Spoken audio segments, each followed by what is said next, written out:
Okay, today I want to talk about the diagnostic desktop. And this is where you would go in your list of desktops. You'd pick on this little radiology film looking thing to launch the diagnostic desktop. I'm going to cancel this because I've already launched the diagnostic desktop. So the diagnostic desktop is used by radiologists to create radiology reports. This is a list under the reading tasks list. You'll see this is highlighted. This is a list of all the exams in our PAC system currently that need to have reports made. Now these exams come from our rad tech students. They do these as part of their work in the hospital, and they also scan in the report that was made by a real radiologist. So the radiologist looked at the images and created a real report. In our system, to simulate this, what we're going to do is I'm going to open this study, pretend I'm a radiologist, and I'm going to use the report that was made by a real radiologist to create my report in this system. So normally this is done by looking at the images and the radiologist makes it. I'm just going to simulate that by looking at the report instead of the images, and you'll understand once you see it. So right now you can see that this exam, this foot on Michael Jonas, is just in the general task group, the rad task group of exams waiting to be read. So I've got it highlighted. I'm going to click Start Reading here. The exam's going to open. And where I would normally have images, instead I have this actual report. I want to go back to search for a second and show you this.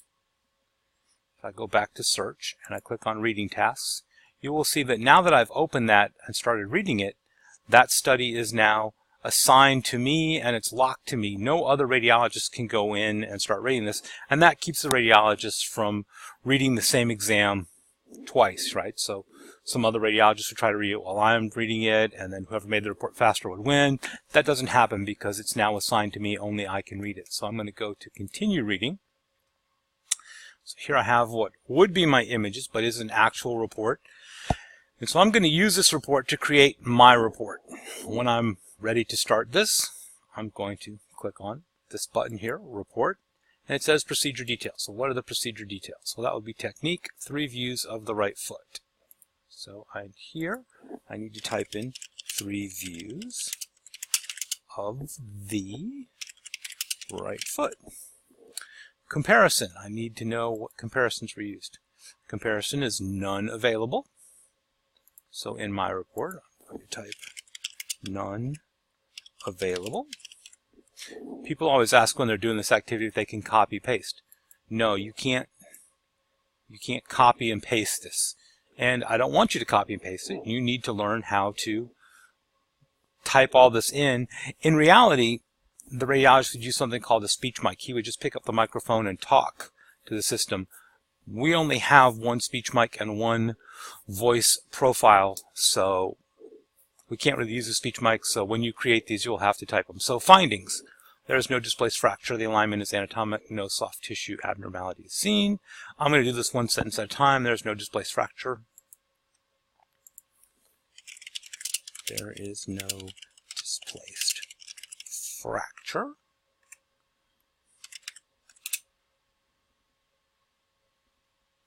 And the next sentence is the alignment is anatomic.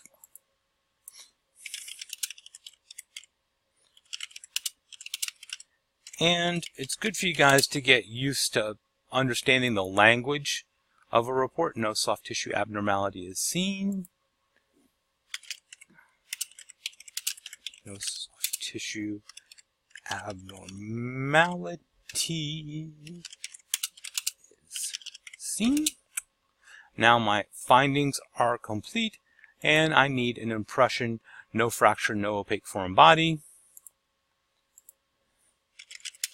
No fracture, no opaque foreign body.